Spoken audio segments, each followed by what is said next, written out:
परम सत्कायो गुरु प्यारी सात संगत जी राधा स्वामी जी।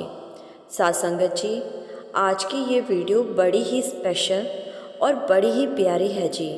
वीडियो को शुरू से आखिर तक ज़रूर सुनना जी। सात संगत जी, ये तो हर सत्संगी जानता ही है कि बाबा जी जब स्टेज पर आते हैं तो आते ही सबसे पहले संगत की तरफ हाथ जोड़ते हैं जी, और उसके बाद बाबा जी अपनी गद्दी को बड़ी ही श्रद्धा से नमन करते हैं जी। गद्दी के आगे सिर झुकाते हैं जी, क्योंकि इसी गद्दी पर जितने भी पहले गुरु थे वो विराजमान होते हैं जी। और बाबा जी अपने गुरुओं को नमन करते हैं जी। और उसके बाद बाबा जी जैसे ही स्टेज पर बैठते हैं तो 2 से 3 मिनट के लिए पंडाल में एकदम शांति हो जाती है। इतनी शांति हो जाती है कि सांसों की आवाज़ भी साफ सुनाई देने लगती है जी। उस 2 मिनट में बाबा जी पीछे से लेकर आगे और दाएं से लेकर बाएं तक बैठी संगत पर दृष्टि डालते हैं जी।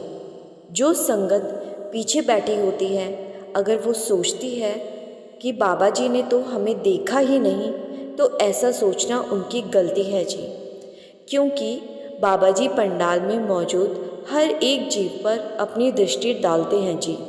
तो ऐसे ही एक दिन बाबा जी ने सत्संग में एक 12 साल का बच्चा अपनी माँ के साथ उत्तर प्रदेश के नोएडा से आया हुआ था। ये माँ और बेटा अभी 10 से 12 दिन और डेरे में ही रुकने वाले थे, क्योंकि ये बहुत दूर से गुरु घर आए थे और बच्चे की माँ को डेरे में सेवा करना बड़ा ही अच्छा लगता था। तो सत्संग वाले दिन बच्चा अपनी माँ के साथ पंडाल में सबसे पीछे बैठे हुए थे।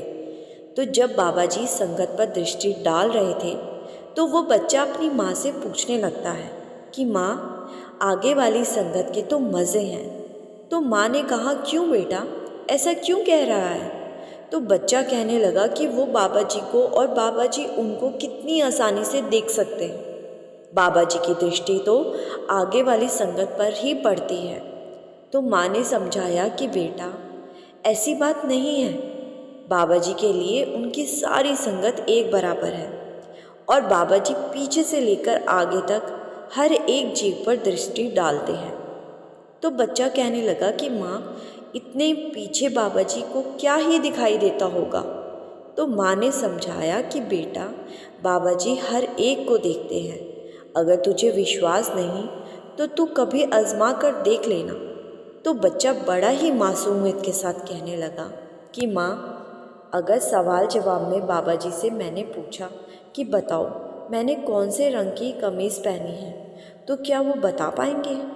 तो माँ ने समझाया कि बेटा, सवाल जवाब के लिए पहले नाम लिखवाना पड़ता है और उसके बाद भी अगर मौका मिलता है तो ही हम बाबा जी से कुछ पूछ सकते हैं।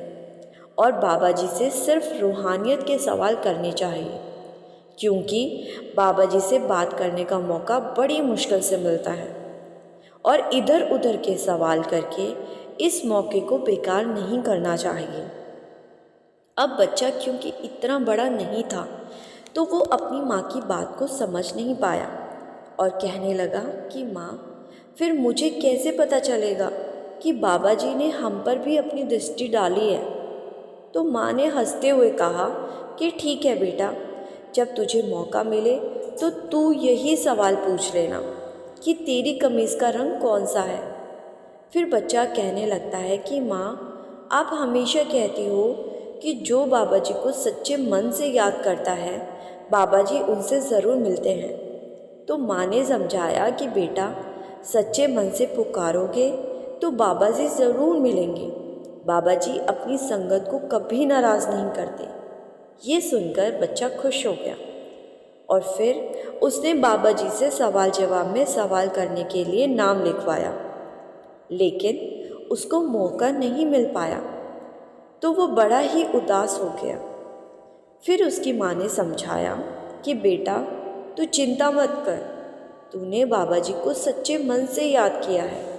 बाबा जी अपने आप कोई ना कोई खेल रचेंगे। तू बस विश्वास रख और हिम्मत मत हार। बाबा जी तुझसे बात ज़रूर करेंगे। फिर आने वाले शुक्रवार को बाबा जी ने बच्चों के साथ सवाल जवाब करने थे। तो इस बच्चे ने भी अपना नाम लिखवा दिया और नाम लिखवाते हुए ये बच्चा आंखें बंद करके सेवादार के सामने ही बोले जा रहा था कि बाबा जी इस बार मेरी पर्ची निकलवा देना। ये देख नाम लिखने वाला सेवादार भी मुस्कुरा पड़ा और बच्चे से पूछने लगा कि बेटा तू किसके साथ आया है। तो बच्चे ने कहा कि मैं अपनी मम्मी के साथ आया हूँ। फिर बच्चा कहने लगा कि क्या मेरी पर्ची निकलेगी। तो सेवादार ने कहा कि बेटा ये तो तेरे नसीब पर निर्भर करता है, लेकिन तू विश्वास मत छोड़। तेरी मासूमियत देखकर मेरा दिल कहता है कि तेरी पर्ची ज़रूर निकलेगी।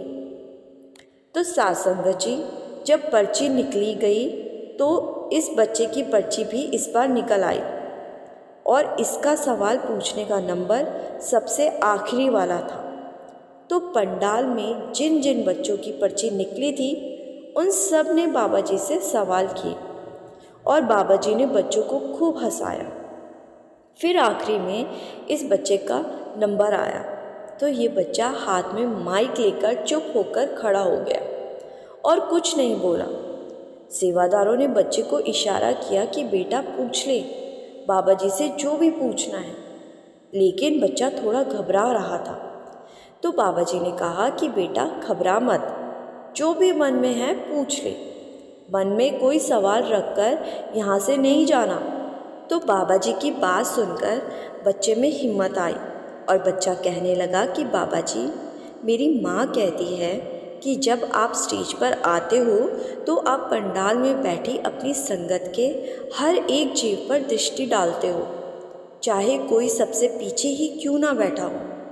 तो बाबा जी ने मुस्कुराते हुए बच्चे को जवाब दिया कि बेटा गुरु के लिए तो उसकी संगत ही उसका परिवार होता है और एक पिता की दृष्टि अपने हर बच्चे पर बराबर ही पड़ती है, चाहे कोई दूर बैठा हो या पास। तो बच्चा आगे बाबा जी से पूछने लगा कि बाबा जी आप गलत मत सोचना, लेकिन मेरे मन में एक सवाल है। संडे वाले सत्संग में क्या आप मुझे बता सकते हैं मैंने कौन से रंग की कमीज़ पहनी थी। तो बच्चे की मासूमियत से भरे इस सवाल को सुनकर बाबा जी हंस पड़े और कहने लगे तू अपने गुरु की परीक्षा ले रहा है। तो बच्चा कहने लगा कि नहीं बाबा जी, मैं तो अपना विश्वास आपके ऊपर और ज़्यादा गहरा करना चाहता हूँ। बच्चे के इस सवाल को सुनकर वहाँ बैठे सभी लोग हैरान थे कि इतनी सी उम्र में इस बच्चे ने अपना सवाल भी पूछ लिया और किसी को बुरा भी नहीं लगने दिया।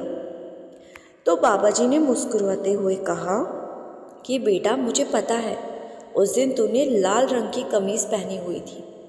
ये बात सुनकर बच्चा हैरान हो गया और उसको अपनी माँ की बात याद आ गई कि उसकी माँ ने कहा था बाबा जी की दृष्टि सब पर बराबर पड़ती है। और वो बाबा जी से कहने लगा कि बाबा जी मेरी माँ सच ही कहती थी कि बाबा जी सबको देखते हैं। मेरा विश्वास अब आपके ऊपर और ज़्यादा बढ़ गया है।